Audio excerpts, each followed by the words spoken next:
Kami masih membahas soal kasus kopi bersianida yang saat ini masih bergulir bersama dengan tim kuasa hukum dari Jessica Wongso atau Hasibuan dan juga pengamat hukum yang sekaligus mantan komisioner Komisi Yudisial Imam Ansori.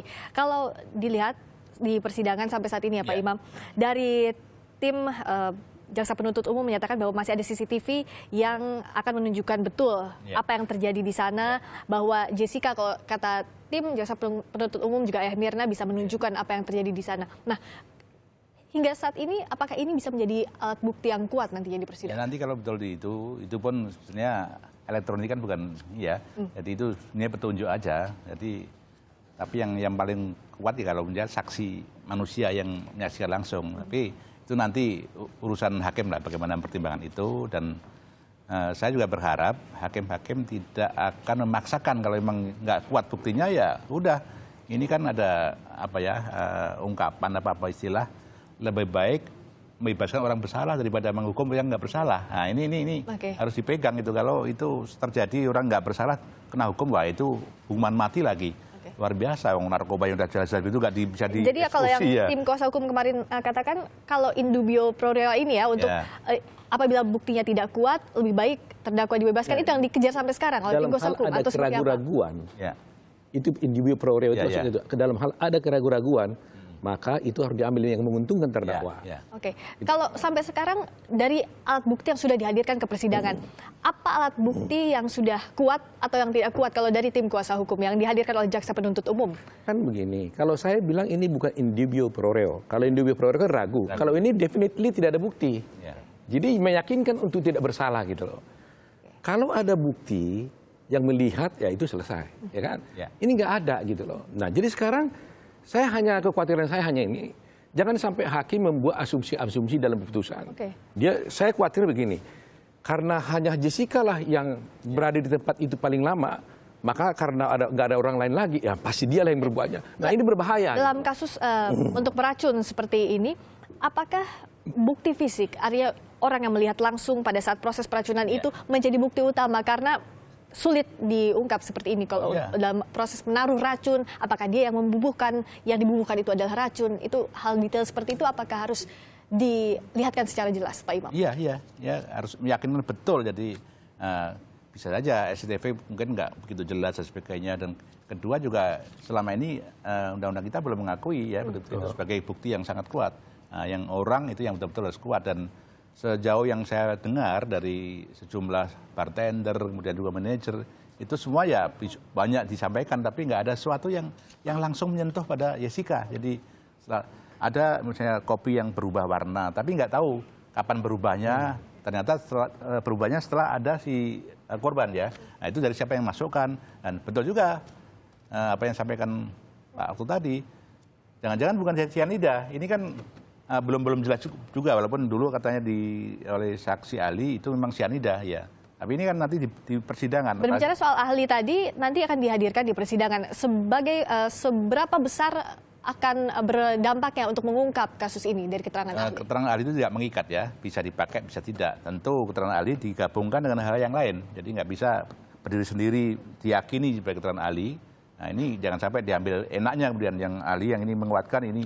Jadi kita harapkan betul-betul hakimnya netral betul. Jadi dari ini sehingga nanti ditemukan keadilan yang sebenar-benarnya baik bagi keluarga korban maupun bagi terdakwanya. Kalau dari tim kuasa hukum sendiri, apakah sampai saat ini masih mencari ada orang lainkah yang melakukan hal itu? Karena kemarin yang juga dicecar adalah Rangga atau juga Agus yang mengantarkan kopi itu.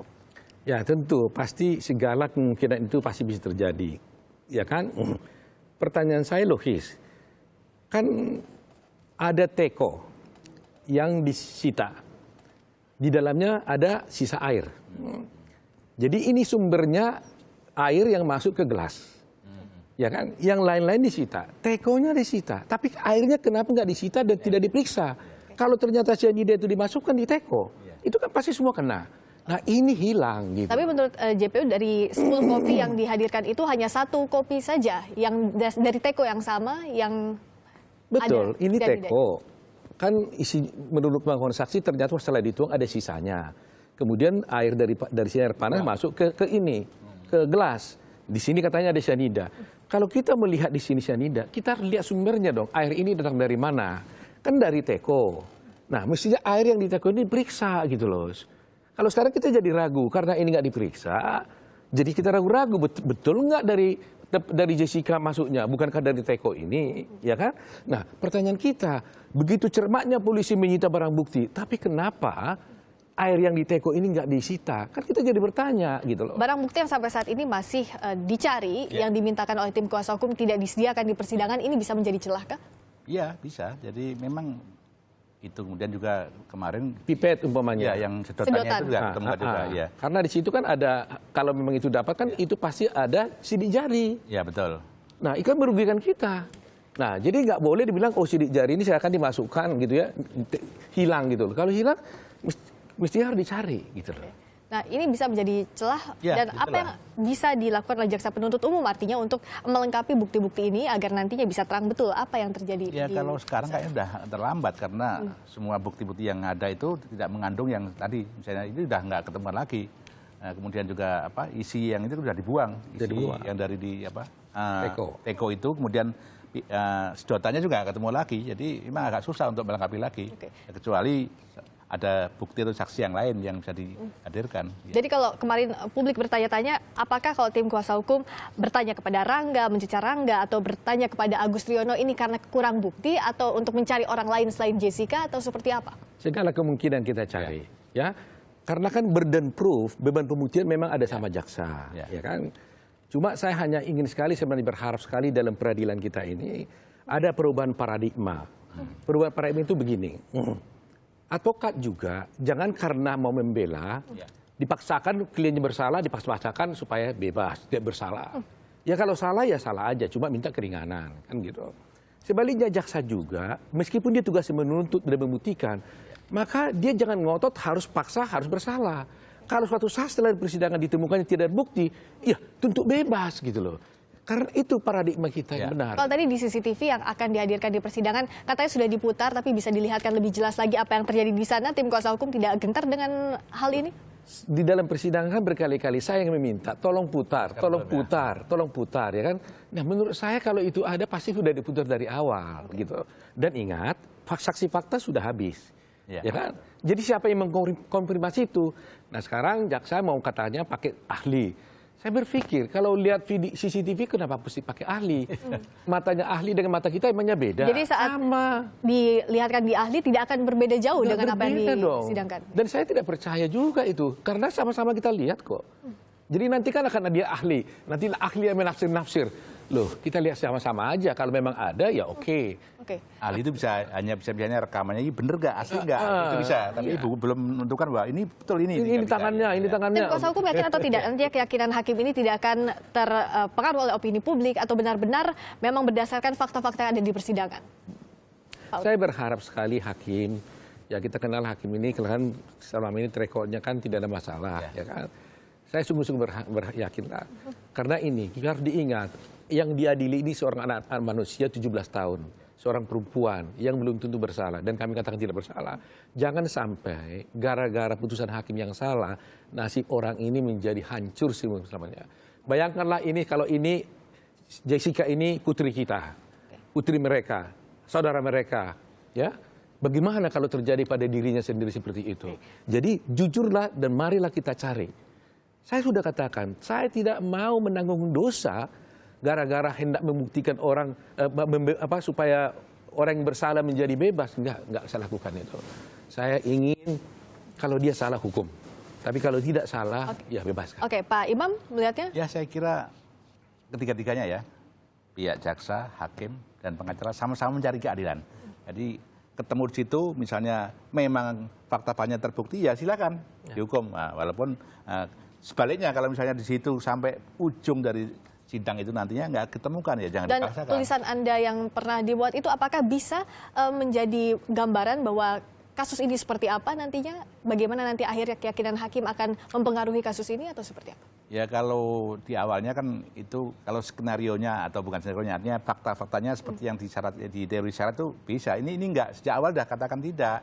Karena tidak dalam artian? Tidak dalam arti bisa membuktikan, karena ini enggak saling berkait. Jadi itu ada banyak kasus yang sudah terus terjadi di luar dalam negeri yang memang gunakan teori. Tapi faktanya nggak seperti itu, ini beda sekali.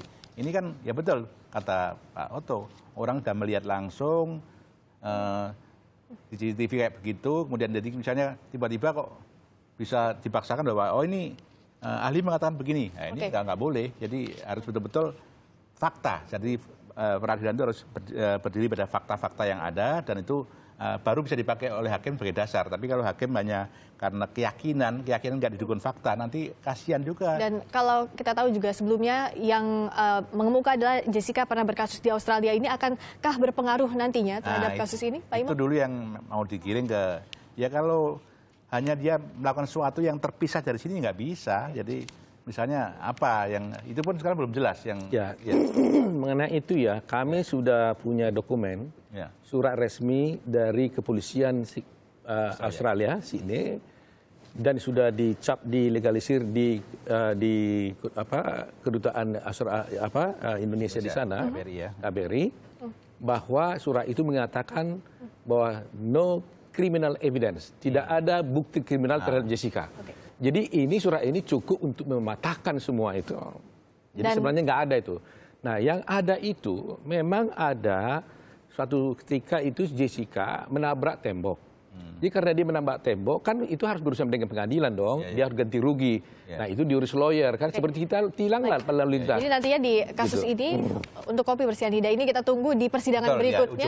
Ujungnya seperti apa dan keyakinan hakim akan membuktikan seadil-adilnya apa yang terjadi di balik kasus bersianida ini. Terima kasih banyak Pak Otto. Ada satu hal lagi ya, saya mau ralat aja. Sekali lagi saya ingin sampaikan bahwa supaya mengklarifikasi karena ini kita proses hukum ya. Saya tidak pernah mengatakan bahwa yang tadi itu ya bahwa Arief memberikan uang kepada Rangga. Ya, saya tidak pernah mengatakan itu. Dan kalau ternyata ada hilaf dan sebagainya, itu saya cabut gitu. Terima kasih. Harus clear gitu ya. Baik. Terima kasih Pak Otto Hasibuan, tim kuasa hukum dari Jessica Wongso. Terima kasih juga Pak Imam Ansori, mantan komisioner KAI juga pengamat hukum.